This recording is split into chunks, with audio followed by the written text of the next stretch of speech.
ప్రస్తుతం మనతో పాటు వై సతీష్ రెడ్డి గారు ఉన్నారు. వారితో మాట్లాడించే ప్రయత్నం అయితే చేద్దాం. ఏ విధంగా ఉంది ప్రచార సరళికి సంబంధించి ఏమనుకుంటున్నారు ప్రజలు? అద్భుతంగా ఉంది. జూబ్లీహిల్స్ని అత్యధిక మెజార్టీతో దాదాపు 30-40 వేల మెజార్టీతో గెలవబోతున్నాం. మాగంటి సునీత గారు ఎమ్మెల్యే కాబోతున్నారు. మాగంటి గోపీనాథ్ గారి ఆశయాలు నెరవేర్చే విధంగా సునీత గారు పనిచేయబోతున్నారు. అంటే ఉప ఎన్నిక అంటే బీఆర్ఎస్ పార్టీకి కలిసి వచ్చే అంశం. అంటే ఇప్పుడు 14 సంవత్సరాల ఉద్యమం, 10 సంవత్సరాల అధికారం, ఇప్పుడు తొలిసారి ఉప ఎన్నిక. ఇక దీనితో బీఆర్ఎస్ పార్టీ తలరాత మారుతుందా? మరోసారి అధికారంలోకి వచ్చే ఛాన్స్ ఉంటుందా?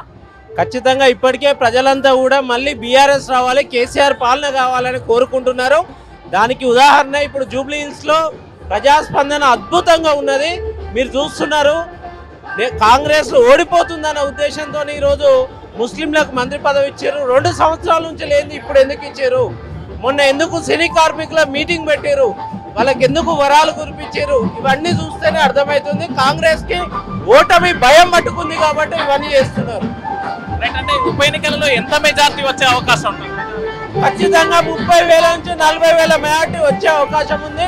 ఇప్పుడు మేము 2 కిలోమీటర్ల ర్యాలీ చేస్తే ప్రజలు అద్భుతంగా స్పందిస్తున్నారు. మమ్మల్ని చూసి మీది కూడా కారు గుర్తుకే ఓటేస్తామని చెప్తున్నారు. ఈ ప్రచార సరళిలో డోర్ టు డోర్ వెళ్తున్నప్పుడు ప్రజల నుంచి ఏ స్పందన? ప్రజలు కాంగ్రెస్ ఏవైతే 6 గ్యారెంటీలు ఇచ్చిందో, 420 హామీలు ఇచ్చిందో అవి నెరవేర్చలేకపోయింది. మేము కేసీఆర్తోనే ఉన్నాం, కారు గుర్తుకే ఓటేస్తాం. మళ్ళీ కేసీఆర్ పాలనే రావాలి. ఎప్పుడెప్పుడు ఎన్నికలు వస్తాయా, ఎప్పుడెప్పుడు సెంచరీ ఎమ్మెల్యేలతోని మళ్ళీ తెలంగాణలో బీఆర్ఎస్ ప్రభుత్వం రాబోతుందని ఈ సందర్భంగా తెలియజేస్తున్నాం. ప్రజలు కూడా ఇదే చెప్తున్నారు, మేము చెప్పట్లేదు, ప్రజలే మాకు చెప్తున్నారు. కాంగ్రెస్ విఫలమైంది, కాంగ్రెస్ ఏమీ చేయలేదు, అన్ని వర్గాల ప్రజలను మోసం చేసింది.